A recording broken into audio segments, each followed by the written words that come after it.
Hello and welcome to Gas Forward, the future of energy and wealth. I'm your host for today and my name is Yerwang Shambo, and I'm excited to have you join us today for another thought-provoking episode. The theme for today's episode is the energy business in Africa, what Ghana gets right. Today's conversation is loaded with insight, bold thinking, and a fresh perspective on what it truly means to be gas forward in Africa. And honestly, who else could, give us the depth of perspective better than an incredible powerhouse advanced industry professional all the way from Ghana? Well, you might be curious who we have today, so stay tuned because you're about to find out.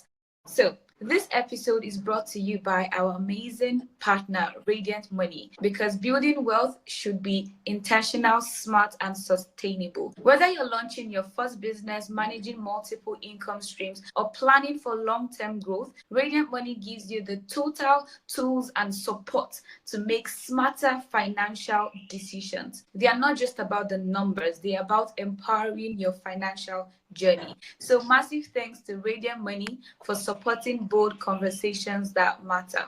So now let's get right into the heart of today's conversation.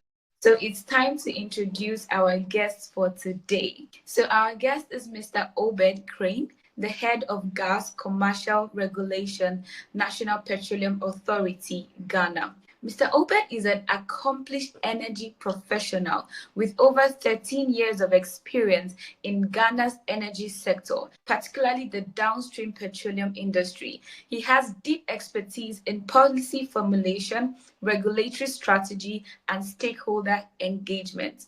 So, Mr. Obed, it's such a delight to have you on Gas Forward. A very warm welcome to you, sir. Thank you, and thank you for having me on your prestigious network. You're welcome, sir. Well, I'm not done with your profile. That was just the half of Mr. Obed's powerhouse profile. Now, let's complete it.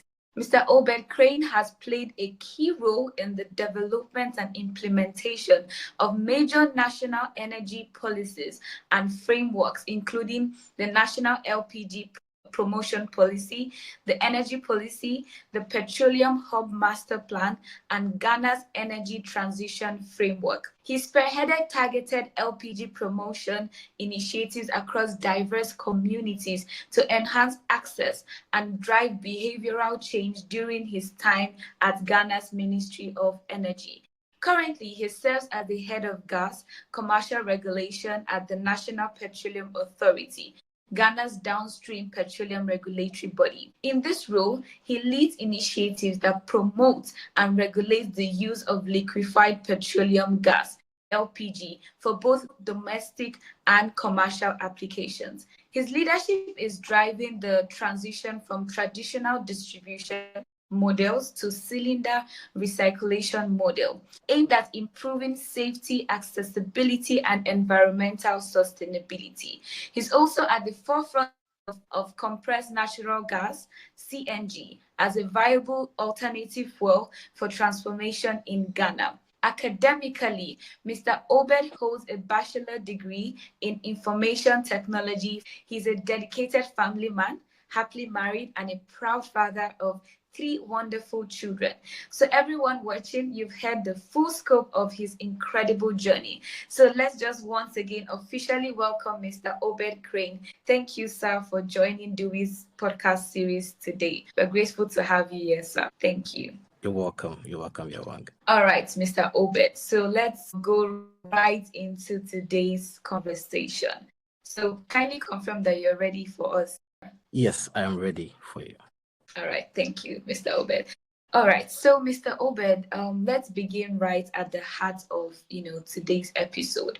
From your vintage point at the helm of gas regulation, what is Ghana getting fundamentally right in the energy business, particularly in aligning national policy with market growth, access, and safety? All right, so thank you, Yerwang.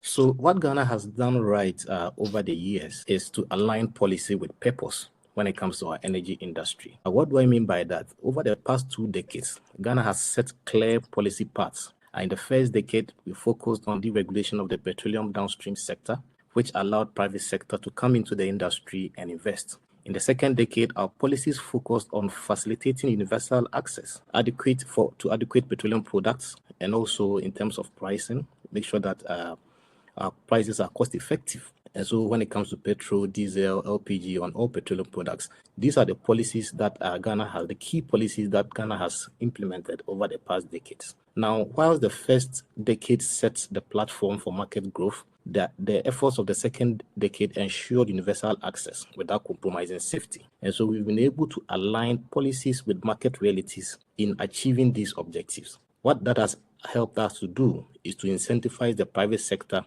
to participate in the industry. The deregulation policy, also part of it being the deregulation of pricing, also has ensured that there is competitiveness, and then also it guarantees investments that investors would achieve or will recoup their investment in the industry. And so by these clear policy targets that we set out in the past decades, it has led to the robust industry you can see in Ghana today. We have not stopped there.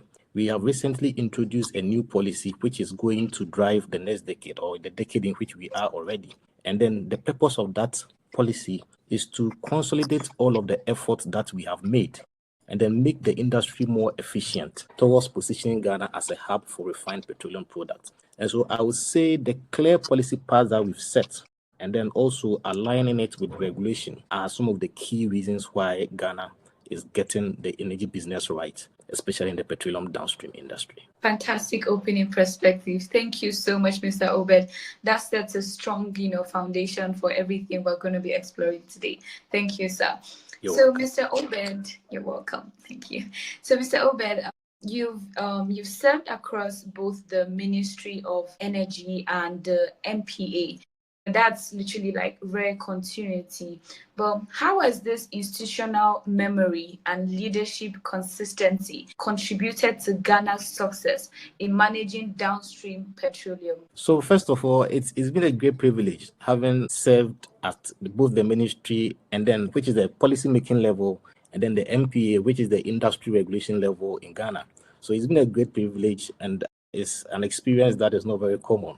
But then I've enjoyed that benefit. And having played these roles at these levels, I have witnessed the value of continuity, where policies we made at the ministry have been implemented through regulations that the NPA had made. So even across the 4-year terms of government, different political parties or governments, you have policies that still transcends across, or their implementation at least transcends across governments. And this was enabled, or these were achieved because key persons with institutional knowledge and memory and leaders have guided the continuous implementation of such policies, even when those governments have left power or have been replaced. And so that is one thing I have witnessed, and I think has been key in us achieving the success that we see in our industry today. Thank you so much, Mr. Obed. I think just listening to you, it's a reminder that strong institutions aren't built on, paper but on people and continuity. Exactly. Thank you so much for sharing that. Exactly. So now I think this one is always a tough balance, market logic versus social imperative. So how has Ghana managed to balance liberalized LPG pricing with strategic interventions for affordability, especially for underserved populations? As you mentioned, it's a very tricky one. When we set out on the journey of deregulation, somewhere in the year 2015, we liberalized the pricing of petroleum products, including LPG. So what it meant was the marketing companies were now at liberty to set their own prices, although the NPA had certain regulatory instruments to make sure that there is fairness. We also removed all the subsidies that we had on LPG as at that time and other petroleum products as well. So what it meant was we are passing on the full cost of petroleum products, especially LPG, to the consumer. But then we're also conscious that these policies must be checked. Now, whilst those policies, deregulation and all of that, are meant to ensure full cost recovery to investment and also build a competitive market, we are conscious of the fact that we needed to ensure that our people, our consumers, would be able to afford or would be able to uptake LPG. And so what we decided to do, or what we have done since then, is to focus on aggressive LPG promotion and specific interventions that reduce the initial uptake cost for consumers. So, for instance, the Rural LPG Promotion Program that we launched some time ago, I think in 2013 or so, targeted rural areas where accessibility was very low. So under the program, we distributed cylinders and stoves so that the initial cost for a consumer would reduce. And then after the Rural PG Promotion Program, we broadened it to a national level program, the National PG Promotion Program, which also targeted specific communities. And then under the new LPG for Development Program, which includes the cylinder recirculation model, we are bringing new interventions again to ensure that at least the burden on the consumer is reduced, even though we are not able to subsidize or reduce prices. And so these are some of the strategies that we have implemented so far and that is working. Again, we believe with the cylinder recirculation model as a vehicle, now we'll be able to go into more rural areas because the cost of bringing LPG to the rural areas is less with the cylinder recirculation model compared to the older model. And so we'll be able to achieve the accessibility in a safe and cost-effective manner. Once we are able to bring access to the people, we believe we can then now look at specific targeted interventions, even if in the form of subsidy. Then we can target it to specific areas or specific people that we want to benefit from such subsidies. Wow, that was very powerful. Thank you, Mr. Obed, for sharing that. Balancing markets with humanity, that's a real, masterclass for a continent. So thank you. Well, in fact, so what I usually say to that is that once you put in a well-structured and efficient market approach like this, we believe that in the long run, it is the most effective social intervention you can give to the people. You cannot be talking about a lower price when people do not even have access to the product in the first place. And so, yes, in the long run, we believe that our measures will be very, very effective. Very, very good. Thank you, Mr. Obed. Thank you so much for that. We're truly learning a lot, and it's good that we have you here for, and sharing this with us. So let's zoom into, a little different aspect, the technology aspects, So technology is becoming, a game changer in regulation, right? And so I'm just going to ask, how is digital innovation being used in Ghana to improve monitoring, compliance, and transparency in gas operations and distributions? So the National Petroleum Authority,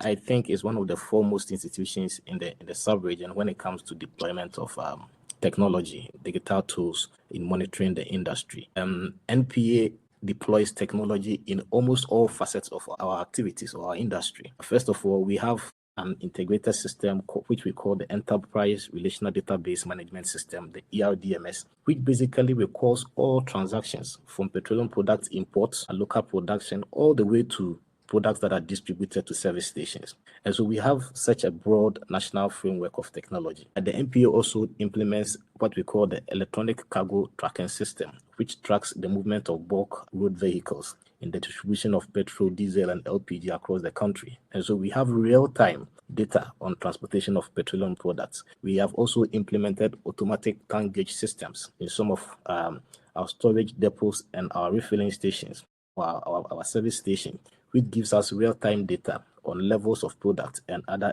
issues. And so we have deployed a whole range of technology services in the petroleum downstream in Ghana. In the space of LPG, as we set out to implement the cylinder recirculation model, for instance, we have witnessed the need to introduce technology. And so we are going to introduce a CRM management system that makes sure that we're able to capture data on all of the transactions under the CRM or under the cylinder recirculation model. More importantly, we'll be able to track cylinders and also consumption patterns. So it influences our policy and then changes in our government strategy going forward. And so NPA is already doing a lot in terms of deploying technology. And we believe as technology progresses with IoTs and then with new technologies like AI and all of that, we are going to improve the systems we have to be able to take advantage of that. That was very insightful. Well done so far for what Ghana is currently achieving, and I think that's exactly what Doowe Gas is also trying to achieve. Also, the tracking systems and everything concerning monitoring with technology. So, thank you so much, Mr. Obed. So let's talk about sustainability, right? Ghana has made real strides in clean cooking. So, sir, what progress has been made in reducing biomass dependence and increasing LPG penetration, especially in rural areas? So we've made a lot of progress. We've made significant progress in our goal to shift households from biomass to LPG. And we've done this majorly through policy incentives, awareness creation, promotional programs I mentioned, and also the investments we've had through our private partners. Somewhere in 2010 or the year 2010, LPG access was, I think, around 18%. When we started preparing the new LPG promotion policy around 2017, it was at 24.5%. And in 2021, after the housing census, access stood at 36.9.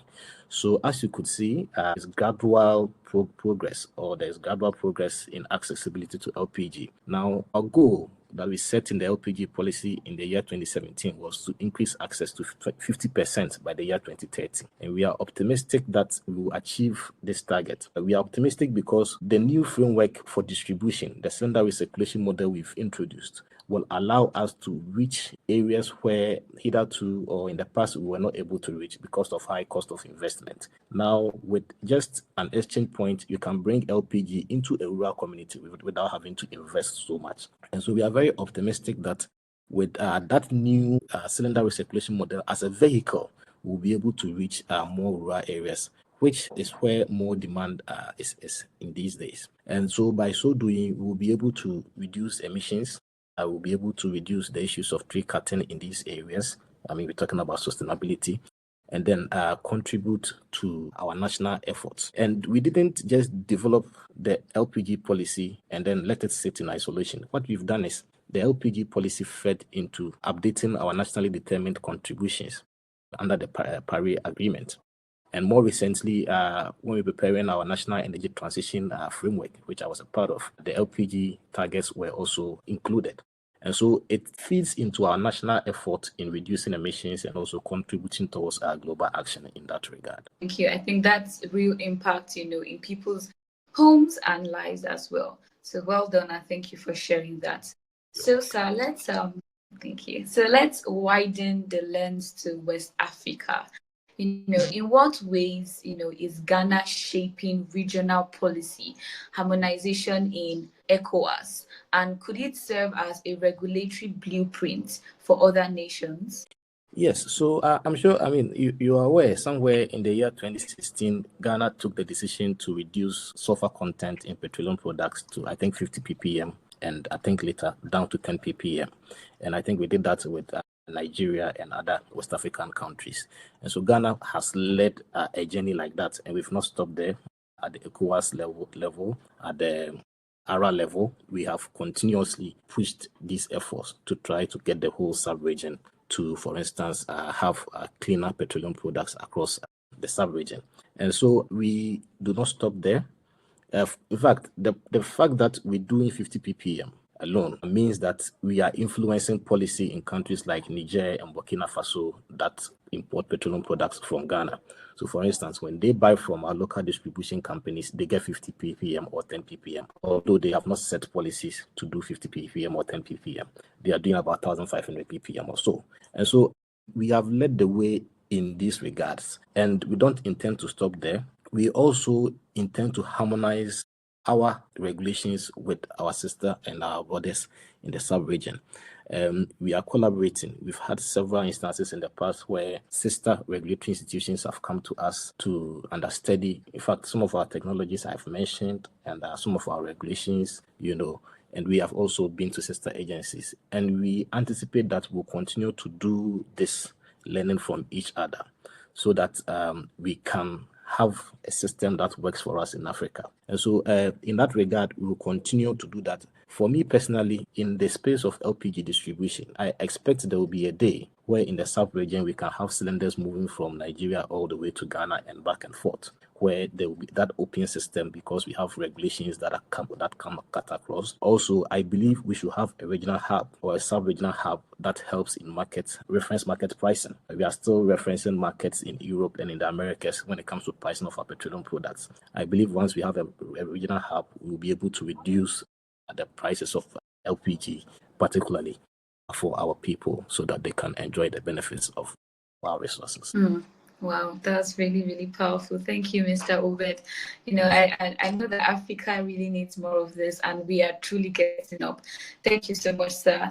So, still on the regional stage, can gas, particularly LPG, be Africa's bridge to inclusive energy access and cross-border trade? So what would Ghana's leadership look like, in that movement?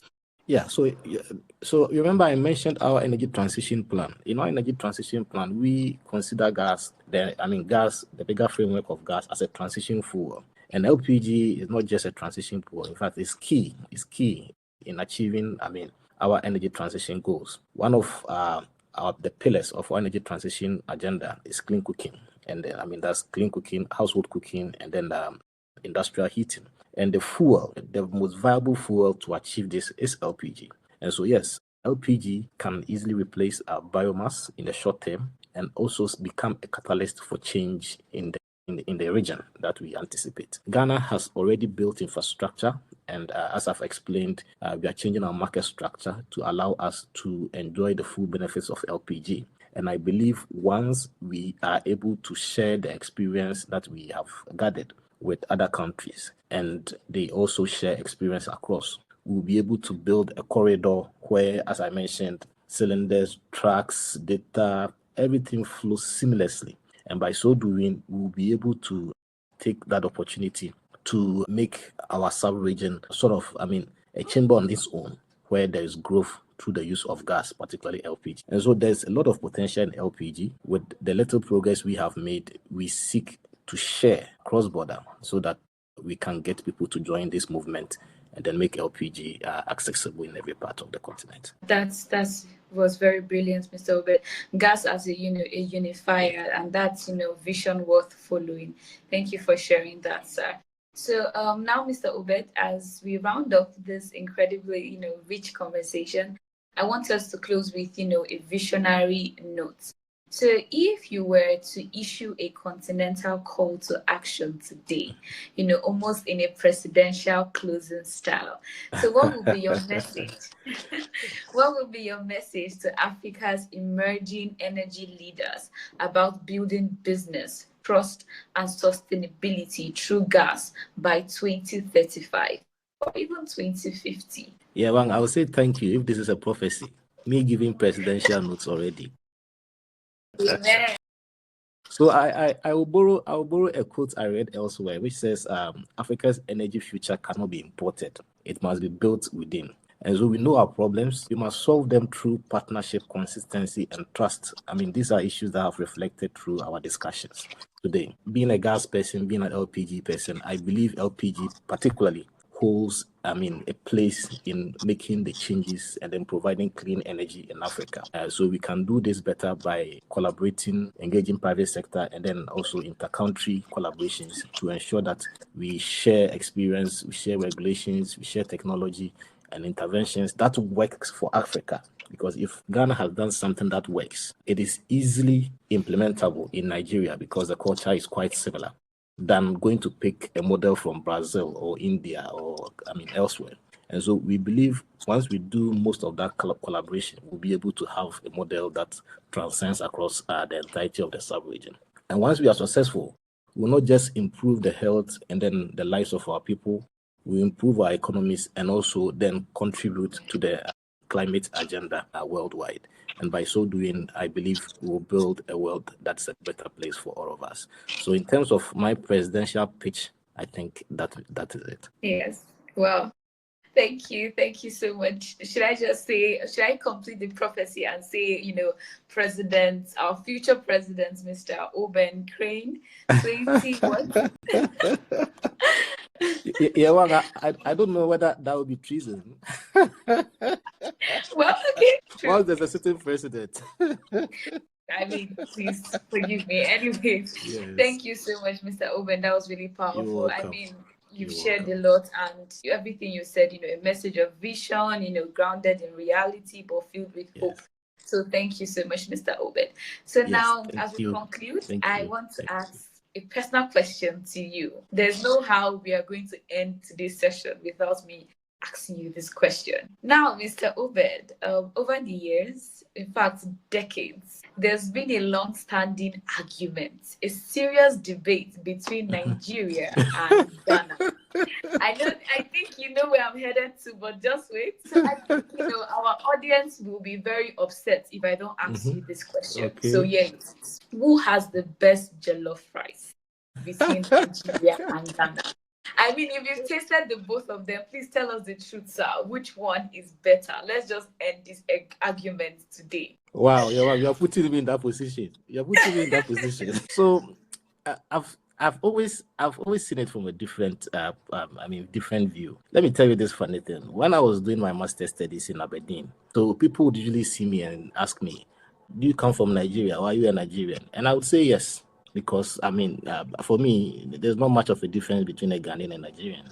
And so I would say yes. But then if you ask me, where do you come from? Then I would say I come from Ghana. So for me, I've not really looked at it in terms of competition. I was in Abuja earlier this year. No, sorry, I think it was Lagos VI earlier in this year. And what I realized is, I think the Nigerian jollof has different varieties. Some may not be called jollof, but the concoction and all of that, there are those ones there. But the Ghana jollof is usually one unique recipe, or with small variations here and there. That is usually, the same everywhere.